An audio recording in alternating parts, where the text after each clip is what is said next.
নমস্কার বন্ধুরা, আমি তনুজা আপনাদের সবাইকে জানাচ্ছি তনুজাস ক্রিয়েটিভ কুকিং এ স্বাগত। আজকে আপনাদের সঙ্গে কুড়মুড়ে মুচমুচে নিমকি তৈরি করে দেখাবো। আর এতটা সহজেই আপনারা ঘরে নিমকিগুলি তৈরি করতে পারবেন যে পুরো রেসিপিটি না দেখলে বুঝতে পারবেন না। আসুন তাহলে বন্ধুরা মুচমুচে কুড়মুড়ে এই নিমকির রেসিপিটি দেখে নেওয়া যাক। রেসিপিটি ভালো লাগলে প্লিজ চ্যানেলটিকে সাবস্ক্রাইব করে আমার পাশে থাকবেন আর পরবর্তী রেসিপি দেখার জন্য নোটিফিকেশন বেল বাটনটিকে প্রেস করে রাখবেন। তাহলে চলুন নিমকির এই রেসিপিটি দেখে নেওয়া যাক। নিমকি তৈরি করার জন্য একটা ছালনি নিয়ে নিলাম আর একটা বাউল নিয়ে নিলাম। তারপর প্রথমে 1 কাপ দিয়ে দিলাম ময়দা।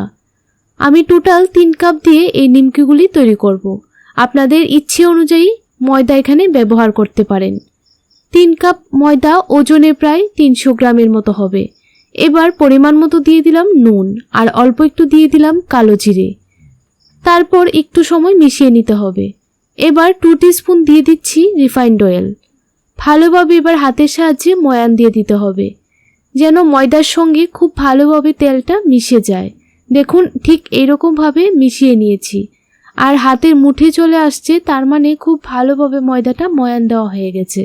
এবার অল্প অল্প জল দিয়ে একটা ডো তৈরি করে নেব। আর ডোটা খুব বেশি যেন শক্তও না হয় আবার যেন নরমও না হয়, ঠিক এইরকম ভাবে ডোটা তৈরি করতে হবে। এবার ডোটা থেকে আমরা অল্প অল্প করে লেচি কেটে নেব। আমরা যতটুকু রুটি তৈরি করার জন্য লাগে ঠিক ততটুকু করে লেচি কেটে নিয়েছি। এবার একটা লেচি নিয়ে রুটির শেপে বেলে নিয়েছি। আর রুটিটা যেন খুব বেশি পাতলা না হয়, একটু মোটা করে রুটিটা বেলতে হবে। তো দেখুন একটা চাকুর সাহায্যে এরকম ভাবে কেটে নিতে হবে। আপনারা চাইলে পিৎজা কাটার দিয়েও কেটে নিতে পারেন। এবার এইরকম ভাবে কেটে নিতে হবে। আর আপনারা দেখে বুঝতে পারছেন যে কতটুকু মোটা রাখতে হবে। সেম ভাবে আমি সবগুলি লেচি রুটি তৈরি করে এইরকম ভাবে কেটে নেব। এবার চুলায় একটা কড়াই বসিয়ে পরিমাণ মতো তেল দিয়ে দিয়েছিলাম। তেলটা ভালো করে গরম হয়ে গেছে। এবার সবগুলি নিমকি দিয়ে দিচ্ছি। আমি প্রত্যেকটা লেচির নিমকি এক এক স্টেপে ভেজে নেব। দেখুন হালকা আছে নাড়াচাড়া করে ভালো করে ভেজে নিতে হবে। আর এখানে একটা কথা বলে রাখি, আপনারা সবগুলি লেচিকে একেবারে রুটি তৈরি করে নিমকি তৈরি করবেন না, তাহলে কিন্তু কাঁচা অবস্থায় একটা নিমকি আরেকটা নিমকির গায়ে লেগে যাবে। দেখুন একটা ব্যাচের নিমকি ভাজা হয়ে গেছে। যখনই এরকম কালার চলে আসবে তখনই একটা ছালনির মধ্যে নামিয়ে নিতে হবে, তাহলে খুব ভালোভাবে তেলটাও ঝরে যাবে। তো দেখুন সবগুলি নিমকি নামিয়ে নিলাম। সেম ভাবে দ্বিতীয় ব্যাচের নিমকিগুলিও ভেজে নিচ্ছি।